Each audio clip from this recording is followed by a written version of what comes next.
అందరికీ నమస్తే. Welcome to news 360 special డ్రైవ్కి స్వాగతం.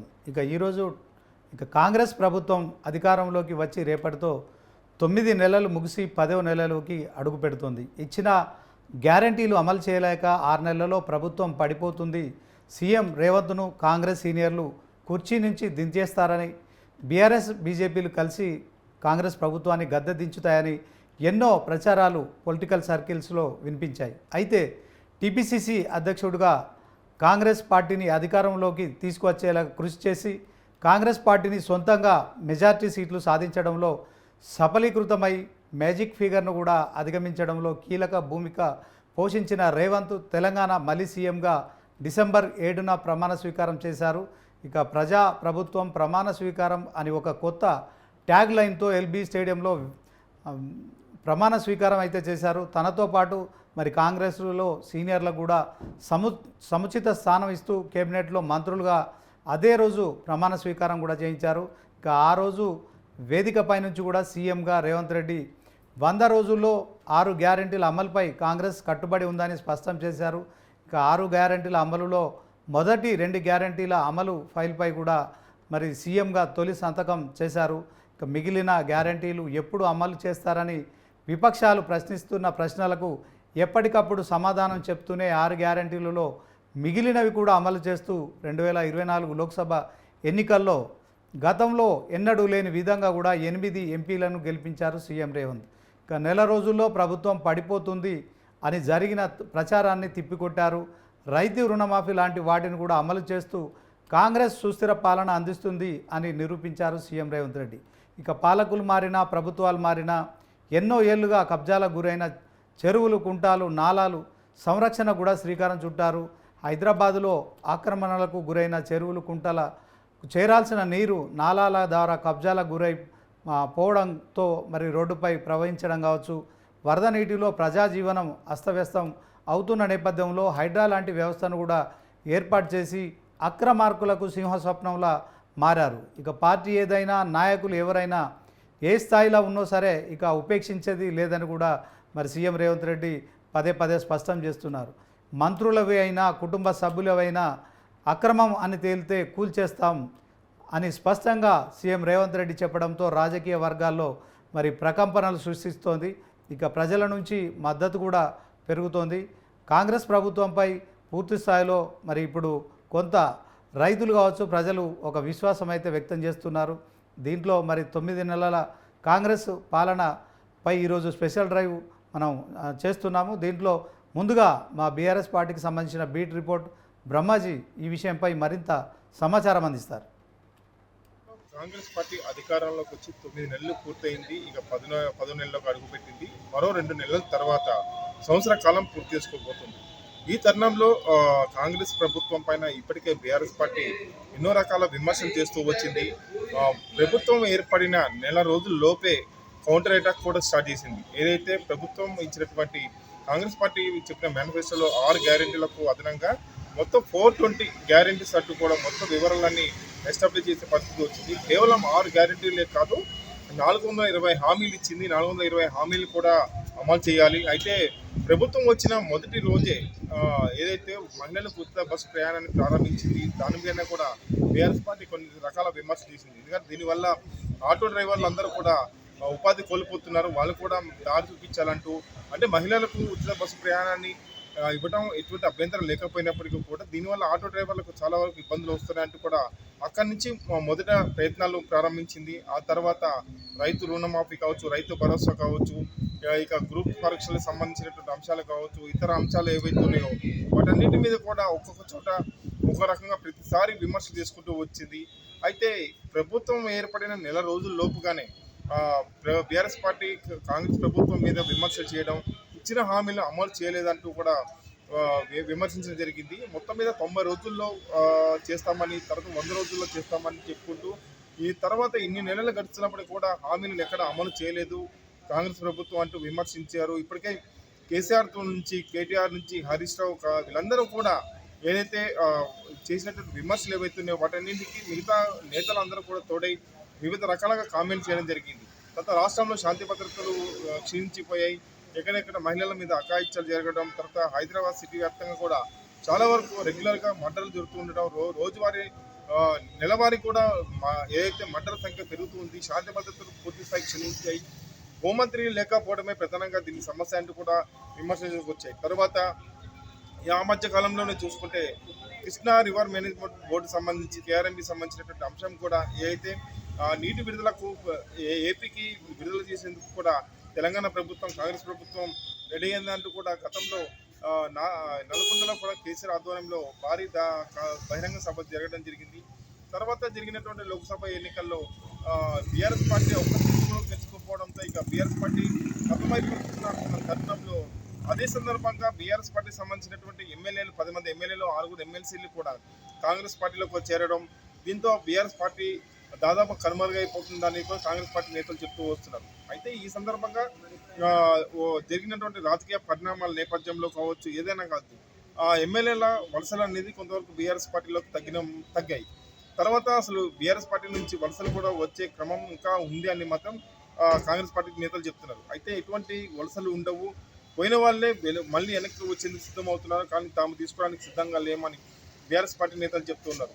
అయితే ఇదే సందర్భంగా మధ్యలో లోక్సభ ఎన్నికల సమయంలో ఎమ్మెల్సీ కవిత అరెస్ట్ కావడం అనేది రాజకీయ వర్గాల్లో చర్చనీయాంశమైంది. తర్వాత 164 రోజుల తర్వాత ఆమె ఏదైతే బయటకు రావడంతో కొంతవరకు కేసీఆర్లో జోష్ వచ్చింది. ఈ నెల 11వ తేదీన తెలంగాణ భవన్లో కూడా ప్రత్యేకంగా సమావేశం నిర్వహించబోతున్నారు పార్టీ నేతలతో.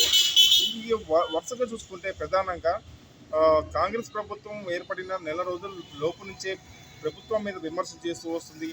ఎప్పటికప్పుడు కూడా కొన్ని సందర్భాల్లో అయితే కొన్ని కీలకమైన వ్యాఖ్యలు చేసింది. ఈ ప్రభుత్వం ఎంతో కాలం ఉంటుందని చెప్పడం జరిగింది. అంటే ఇది కూడా రాజకీయంగా దుమారాన్ని లేగింది.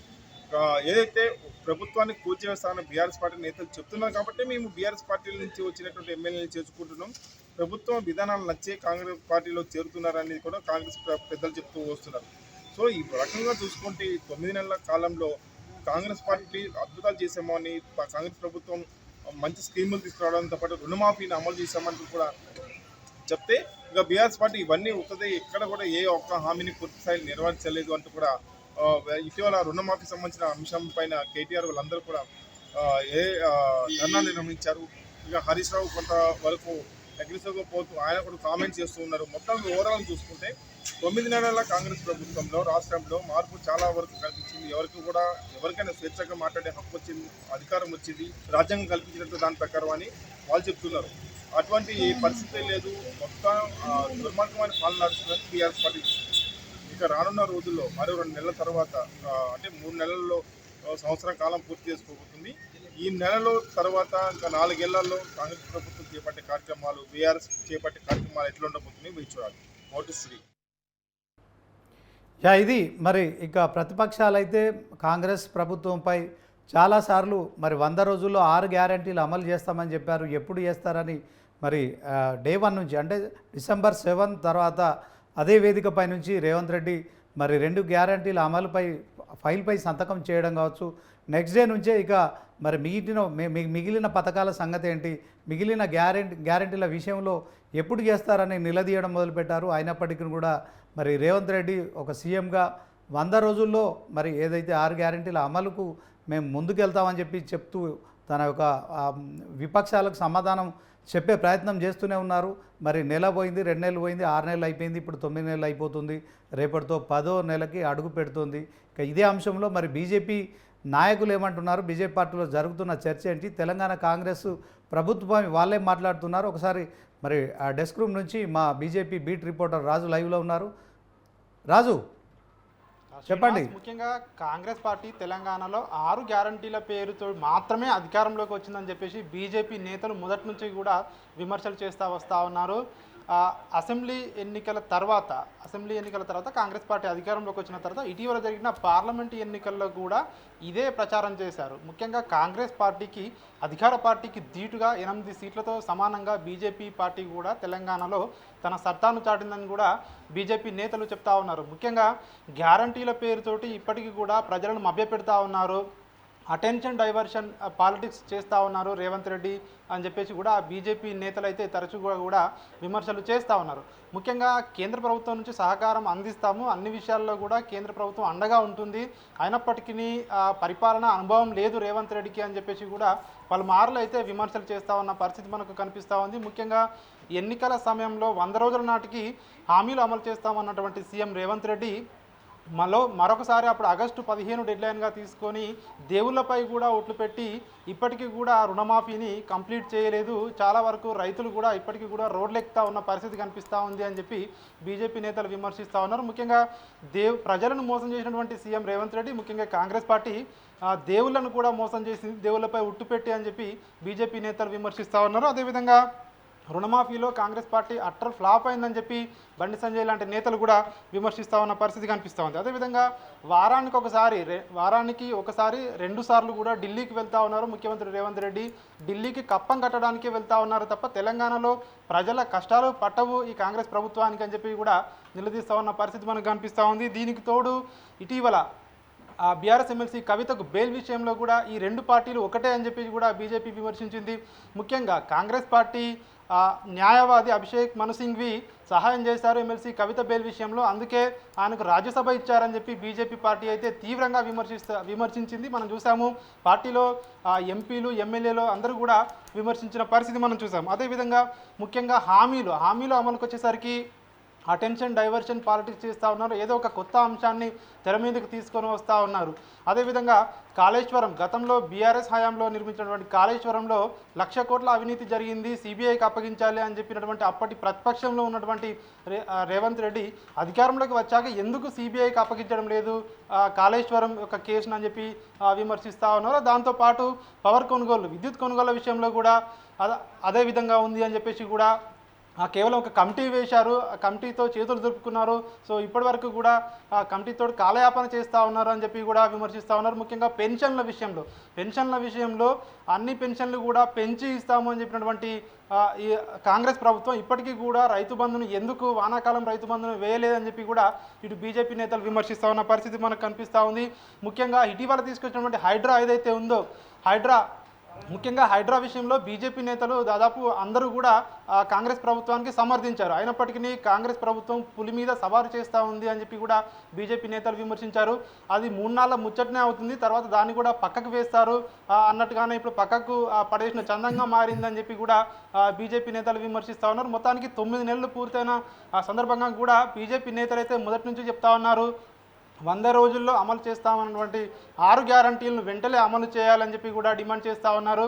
దీనికి తోడు ప్రజల్లో అంటే రాబోయే రోజుల్లో స్థానిక సంస్థల ఎన్నికలు కూడా దగ్గరలోనే ఉన్నాయి కాబట్టి ప్రభుత్వం కూడా ఆ ఎన్నికలకు సిద్ధంగా ఉన్నట్టుగా కూడా మనకు తెలుస్తూ ఉంది. కాబట్టి ఖచ్చితంగా స్థానిక సంస్థల్లో ఈసారి కాంగ్రెస్ ప్రభుత్వానికి ధీటుగా మెజార్టీ స్థానాల్లో బీజేపీయే క్షేత్రస్థాయిలో అన్ని స్థానాలను గెలుచుకుంటుంది. ఈ ప్రభుత్వానికి బుద్ధి చెప్తామని చెప్పి కూడా ఇటు బీజేపీ నేతలు తమ వర్షన్ అయితే చెప్తా ఉన్న పరిస్థితి. రాజు వన్ మినిట్ రాజు, వాస్తవానికి మరి మొన్న బీఆర్ఎస్ అంటే గతంలో బీఆర్ఎస్ ప్రభుత్వం అధికారంలో ఉన్నప్పుడు రాష్ట్రంలో కావచ్చు, ఇప్పుడు కాంగ్రెస్ ప్రభుత్వం ఉన్నప్పటికీ కూడా బడ్జెట్లో కావచ్చు, తర్వాత కేంద్రం నుంచి నిధులు రావట్లేదు అని అంటే గతంలో ఉన్న ప్రభుత్వం బీఆర్ఎస్ ఆరోపించింది, ఎట్ ద సేమ్ టైం ఇక కాంగ్రెస్ కూడా ఆరోపిస్తోంది. గాడిద గుడ్డు ఇచ్చారని చెప్పి కూడా మరి గాడిద గుడ్డును కూడా ఎన్నికల ప్రచారంలో చూపించి ప్రచారం చేపించిన పరిస్థితి మనకు తెలియదు. అయితే కేంద్రంలో మరి మోడీ మేనియా కొనసాగుతోంది. ఎట్ ద సేమ్ టైం మరి గతంలో మరి బీజేపీ ఎమ్మెల్యేలు కేవలం ఒక రాజాసింగ్ మాత్రమే ఎమ్మెల్యేగా ఉండేవాడు, తర్వాత ఒక 4 ఎంపీలుగా ఉన్నారు. కానీ ఈసారి ఎన్నికల్లో మరి మొత్తానికి దేశంలో అంటే ఈ దక్షిణ భారతదేశంలో మొత్తానికి తెలంగాణ నుంచి 8 ఎంపీలను మరి బీజేపీ ఎంపీలుగా ప్రజలు ఎన్నుకున్నారు. At the same time assembly ఎన్నికల్లో కూడా 8 మందిని ఎమ్మెల్యేలుగా ఎన్నుకున్నారు. మరి ఈ విషయంలో రాష్ట్ర ప్రభుత్వంపై విమర్శలు చేసే ముందు ఎందుకని బడ్జెట్లో తెలంగాణను కేంద్రం విస్మరిస్తోంది? దీంట్లో బీజేపీ నాయకుల వర్షన్ ఏంటి చెప్పండి. ముఖ్యంగా బీజేపీ నాయకులు చెప్తా ఉన్నారు, ముఖ్యంగా ఏదైతే ఆంధ్రప్రదేశ్ రాష్ట్రానికి ఇచ్చారని చెప్పేసి కూడా రాష్ట్ర కాంగ్రెస్ నేతలు ప్రధానంగా బీజేపీని చూపిస్తూ ఉన్నారని చెప్పేసి కూడా దానిపై కూడా వాళ్ళు ఆన్సర్ చేసే ప్రయత్నం చేయడం జరిగింది. ముఖ్యంగా రాష్ట్ర బడ్జెట్ మనం చూసినప్పుడు హైదరాబాద్ నుంచి అత్యధిక నిధులు వస్తూ ఉన్నప్పుడు మళ్ళీ హైదరాబాద్కు కేటాయింపులు ఎన్ని చేశారు, ఇతర జిల్లాకి ఎన్ని చేశారు, సో అట్లా చూడొద్దు కదా. సో దేశవ్యాప్తంగా బడ్జెట్ అనేది దేశవ్యాప్తంగా చూడాల్సిన అవసరం ఉంటుందని చెప్పేసి కూడా వాళ్ళైతే చెప్పే ప్రయత్నం అయితే చేయడం జరిగింది. మొత్తానికి ఆంధ్రప్రదేశ్తో కంపేర్ చేసినప్పుడు తెలంగాణకైతే బడ్జెట్లో తక్కువ నిధులే కేటాయించడం మనం చూసాము. అయితే ఈ నేపథ్యంలోనే వాళ్ళైతే డిఫెండ్ చేసుకునే ప్రయత్నం అయితే బీజేపీ నేతలు అయితే చేయడం జరిగింది. ఇక ఎఫ్ఆర్బిఎం విషయానికి వచ్చినట్టయితే ఎఫ్ఆర్బిఎం పరిధిని ఇప్పటికే గత బీఆర్ఎస్ ప్రభుత్వమే ఎఫ్ఆర్బిఎం పరిధిలో ఉన్న లోన్లన్నింటినీ కూడా తీసుకోవడం జరిగింది, రాష్ట్రాన్ని అప్పుల కుప్పగా మార్చిందని చెప్పేసి కూడా ఇటు బీజేపీ పార్టీ కూడా మరోవైపు విమర్శిస్తూ ఉన్న పరిస్థితి మనకు కనిపిస్తూ ఉంది. అంటే ఇదే విషయంలో ఎంపీ రఘునందన్ కూడా మరి లోక్సభ సమావేశాలు జరుగుతున్నాయి, మరి ఇలాంటి బడ్జెట్ కేటాయించిన క్రమంలో మేము ప్రజల వద్దకి ఎలా వెళ్తామని కూడా ప్రశ్నించినట్టు కూడా ప్రచారం జరిగింది. అదే నిజమైతే కనుక మరి తెలంగాణ బీజేపీ నాయకులకు బాధ్యత లేదా? తెలంగాణ రాష్ట్రం మరి అన్ని రంగాలు అభివృద్ధి చెందాలంటే ఖచ్చితంగా బడ్జెట్తో పాటు మిగిలిన అంశాలకు కూడా మరి ఖచ్చితంగా ఎంతో కొంత మరి బడ్జెట్ కేటాయించాల్సి ఉంటుంది కదా. దీంట్లో మరొకసారి కూడా స్థానిక సంస్థల ఎన్నికలు జరగబోతున్నాయి, గ్రేటర్ పరిధిలో కూడా మరి ఎలక్షన్ జరగబోతున్నాయి. మరి ఇప్పటికే గ్రేటర్లో మరి హైయెస్ట్ సెకండ్ లీడింగ్లో బీజేపీ ఉంది. మరి 150 డివిజన్లు ఉన్న నేపథ్యంలో 48 మంది ఇప్పటికే మరి బీజేపీ కార్పొరేటర్లు ఉన్నారు. సో ఎన్నికల సమయంలో కూడా మరి బీజేపీ రాష్ట్ర నాయకులు ఎందుకని కేంద్రంపై ఒత్తిడి తేలేకపోతున్నారు?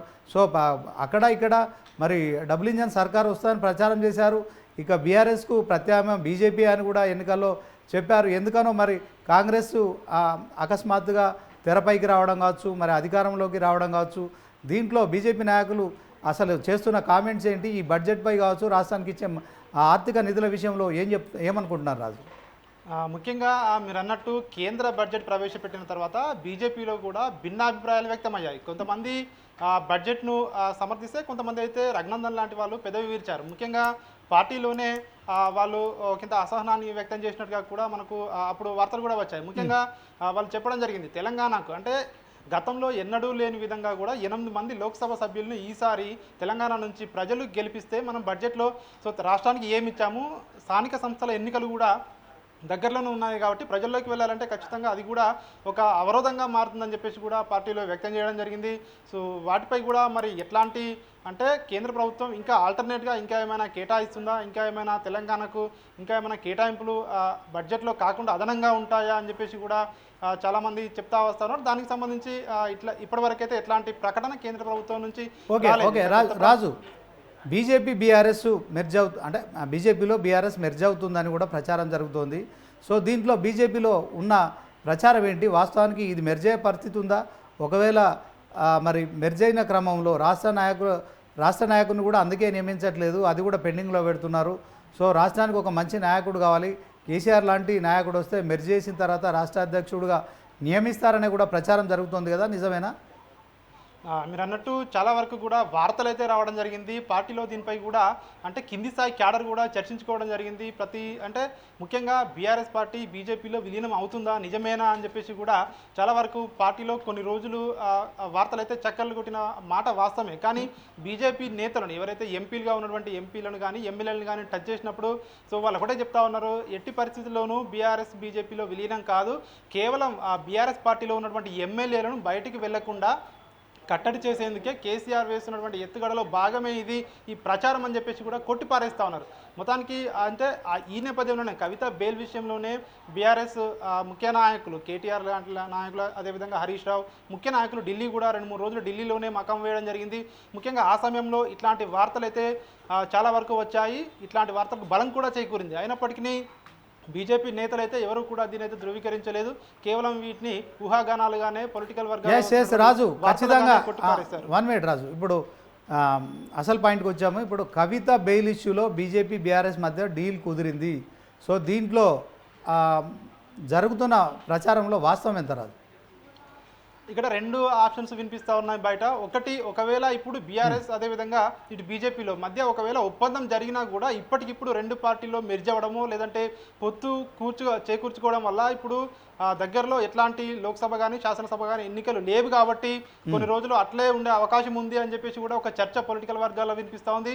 మరోవైపు అట్లా ఒకవేళ బీఆర్ఎస్ పార్టీకి బీజేపీలో విలీనం చేసే అవకాశం ఇప్పుడు అవసరం కూడా లేదు అని చెప్పేసి కూడా సో పొలిటికల్ వర్గాల్లో టాక్ అయితే వినిపిస్తూ ఉంది. ఏదేమైనప్పటికీ తెలంగాణలో ఒకవేళ బీఆర్ఎస్ పార్టీ కనుక బీజేపీలో విలీనం అవుతుందా అనేది మాత్రం ఇప్పుడే చెప్పలేము. ఎందుకంటే ఇప్పుడు అప్కమింగ్ దగ్గరలో ఎట్లాంటి ఎలక్షన్స్, శాసనసభ పార్లమెంట్ ఎలక్షన్ లేవు కాబట్టి ఇప్పుడు అట్లాంటి okay thank you Raju, thank you for live updates. ఇక మరి మరొకసారి కూడా కాంగ్రెస్ పార్టీకి సంబంధించిన బీట్ రిపోర్టర్ గాంధీ భవన్ లో భవితతో కూడా మాట్లాడదాం.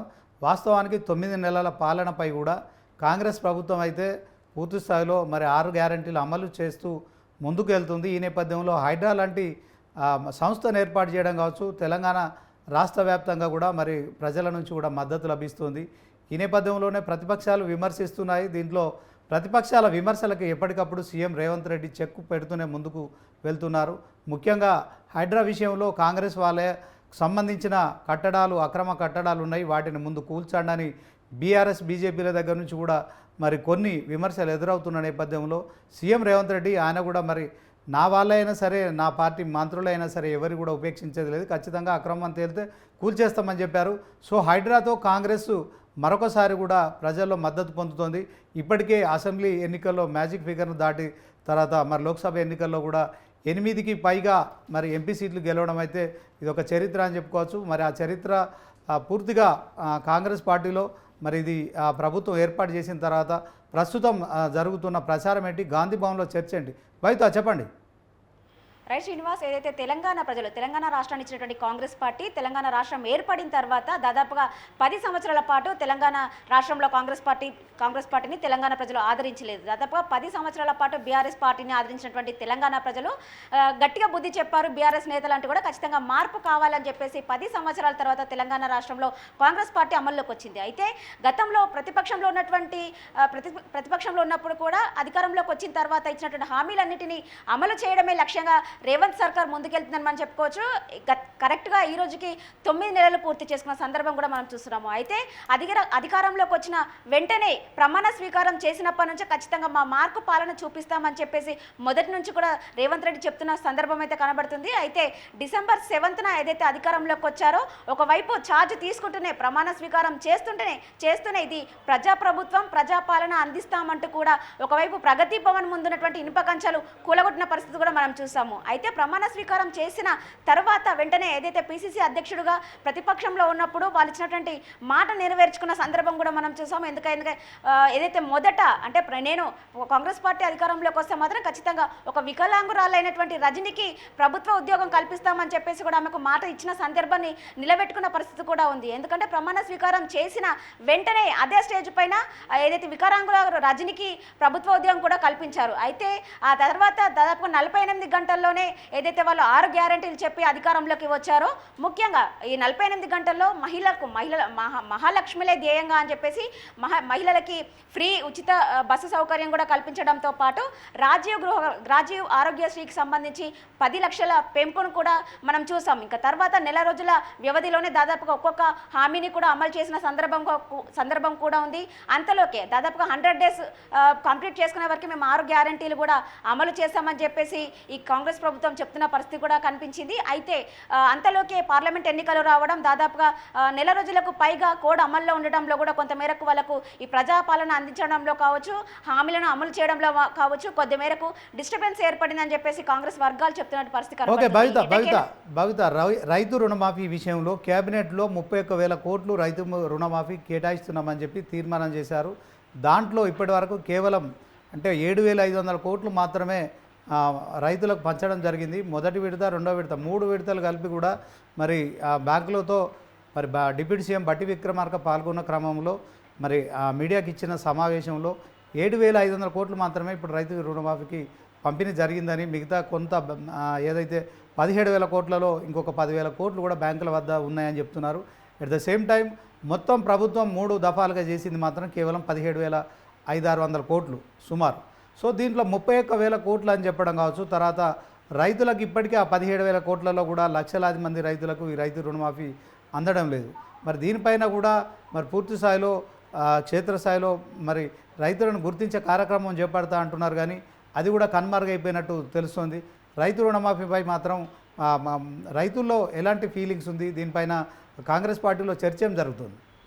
ఖచ్చితంగా మీరు అన్నట్టు రుణమాఫీకి సంబంధించి కూడా ఇటు ప్రతిపక్షాలు ఆరోపిస్తున్నవన్నిటి కూడా పూర్తిగా అవాస్తవం అని చెప్పేసి కాంగ్రెస్ పార్టీ చెప్తున్న పరిస్థితి కనబడుతుంది. అయితే ముఖ్యంగా రుణమాఫీకి సంబంధించి అధికారుల నుంచి అధికారుల నుంచి తీసుకున్నటువంటి లిస్టు ప్రకారమే 31,000 కోట్లు అవసరమవుతుందని చెప్పేసి వాళ్ళు ఒక విధి విధానాలు కూడా రూపొందించుకున్న పరిస్థితి మనం చూసాము. అయితే తీరా అమల్లోకి వచ్చేసరికి కేవలం 18,000 కోట్లతోనే, అంటే వాళ్ళు ఇచ్చినటువంటి 2 లక్షల రుణమాఫీకి సంబంధించి, ఏకకాలంలో 2 లక్షల రుణమాఫీకి సంబంధించి కేవలం 18,000 కోట్లు ఇప్పటివరకు మేము మంజూరు చేశామని చెప్పేసి ప్రభుత్వం చెప్తున్న పరిస్థితి కనబడుతుంది. అయితే ఇప్పటికీ కూడా దాదాపుగా ఈ రుణమాఫీకి సంబంధించి కేవలం ఒక ఆధార్ కార్డ్, ఏదైతే రేషన్ కార్డుకు సంబంధించి ఒక కుటుంబ యూనిట్గా తీసుకోవాలని చెప్పేసి రేషన్ కార్డు కూడా కొన్ని సందర్భాల్లో అడిగిన సందర్భం అయితే ఉంది. అయితే ముఖ్యంగా ఏదైతే 2 లక్షల రుణమాఫీకి సంబంధించి మనం చూసాం, ఫస్ట్ ఏకకాలంలో రుణమాఫీ చేస్తామని చెప్పేసి జూలై 18న మొదటి విడత కింద ₹1,00,000 రుణమాఫీ చేశారు. తర్వాత జూలై 30న అసెంబ్లీ వేదికగా అసెంబ్లీ సమావేశాలు జరుగుతున్నాయి. ఆ ప్రాంగణంలోనే ₹1,50,000 సంబంధించి రుణమాఫీ చేసిన సందర్భం కూడా ఉంది. తర్వాత ఆగస్టు 15 లోపు ఖచ్చితంగా మేము రుణమాఫీ చేసి తీరుతామని చెప్పేసి వాళ్ళు మాట ఇచ్చారు. ఆ మాట నిలబెట్టుకున్నామని కాంగ్రెస్ పార్టీ చెప్తుంది. అయితే ఒక విధంగా ఉన్నటువంటి రైతులందరికీ కూడా రుణమాఫీ కాలేదన్న విషయంలో కూడా కొంతమేరకు వాస్తవం ఉందని చెప్పేసి కాంగ్రెస్ పార్టీ అధికారులు కూడా ఒప్పుకుంటున్న పరిస్థితి కనబడుతుంది. కానీ ఎవరైతే అర్హులు ఉన్నారో వాళ్ళ అకౌంట్లకి జమ చేయాలని చెప్పేసి మేము బ్యాంకులలో ఉన్న పూర్తి స్థాయిలో అమౌంట్ మేము జమ చేశాము. కొన్ని టెక్నికల్ ఇష్యూస్ వల్లనే రైతుల అకౌంట్లోకి అమౌంట్ జమ కాలేదని చెప్పేసి అధికారులతో కూడా పూర్తి స్థాయిలో ఓకే భవిత సీఎం రేవంత్ రెడ్డి 1 నెల రోజులు కూడా ఉన్నాడు, 6 నెలల్లో ప్రభుత్వం కూలిపోతుందని చెప్పి బీఆర్ఎస్ బీజేపీలు కూడా ప్రచారం చేశాయి. అయితే మరి ఇక తెలంగాణ సీఎంగా ఆయన విదేశాల్లో పర్యటించారు, దావోస్ వెళ్ళారు, అమెరికా వెళ్ళారు, దక్షిణ కొరియా వెళ్ళారు. సో మొత్తానికి కంపెనీల నుంచి పెట్టుబడులు తీసుకురావడంలో మరి తాను సీఎం హోదాలో వెళ్ళడం కావచ్చు, మరి తెలంగాణను ఫ్యూచర్ సిటీగా ఆయన మరి చెప్పడం కావచ్చు, తర్వాత మరి ప్రపంచంతోనే పోటీ అని చెప్పడం కావచ్చు. మరి గతంలో కూడా బీఆర్ఎస్ కూడా దేశంలో తెలంగాణ రాష్ట్రం నెంబర్ 1గా ఉందని చెప్పారు. మరి 7 లక్షల కోట్ల అప్పులైనాయని చెప్తున్నారు. సో ప్రభుత్వం కూడా మరి ప్రతి విషయంలో శ్వేతపత్రం ఇస్తుంది, కానీ ఇప్పుడున్న విషయాల్లో కొంత గోప్యత పాటిస్తుంది. దీనిపైన కొంత ప్రజల్లో మరి రైతుల్లో వ్యతిరేకత వ్యక్తమయ్యే పరిస్థితి ఉంటుంది. స్థానిక సంస్థల్లో ప్రతికూలమైన అంశంగా అనిపిస్తుందా? కాంగ్రెస్ పార్టీలో ఏం చర్చ నడుస్తుంది? ఖచ్చితంగా ఏదైతే రాష్ట్రాన్ని అప్పుల కుప్పగా మార్చారని చెప్పేసి ఇటు అధికార పార్టీ వాళ్ళు పదే చెప్తున్న పరిస్థితి కనబడుతుంది. అంటే అనుకున్న దానికంటే మించి అప్పుల పాలు చేసింది తెలంగాణ రాష్ట్రాన్ని బీఆర్ఎస్ పార్టీ అని చెప్పేసి ప్రతిసారి వాళ్ళు చెప్తున్న సందర్భం కూడా కనబడుతుంది. ఒకవైపు ఆర్థిక వ్యవస్థను చిన్నాభిన్నం చేసిన ఆర్థిక వ్యవస్థను మేము ఒక గాడిలో పెడుతూ పాలన సాగిస్తామని చెప్పేసి రేవంత్ సర్కార్ చెప్తున్న సందర్భం కూడా కనబడుతుంది. హైదరాబాద్, సికింద్రాబాద్, సైబరాబాద్తో పాటు okay Bhavitha, thank you for updates. ఇది మరి ఇక నెల రోజుల్లో ప్రభుత్వం కూలిపోతుంది అని ప్రతిపక్షాలు చేసిన సవాళ్ళకైతే మరి ఆయన చెక్ పెట్టారు. తెలంగాణ సీఎంగా 9 నెలలు పూర్తి చేసుకొని 10వ నెలలోకి అడుగు పెడుతున్నారు. ఇక 100 రోజుల గ్యారంటీల అమలు విషయంలో కూడా ప్రజలకు ఒక నమ్మకం కలిగిస్తూ కూడా తన ప్రభుత్వాన్ని ముందు మరి 5 ఏళ్ళు కూడా సుచిత్రంగా ఉంటారని స్పష్టమవుతుంది. ఇది చూస్తూనే ఉండండి న్యూస్ 360.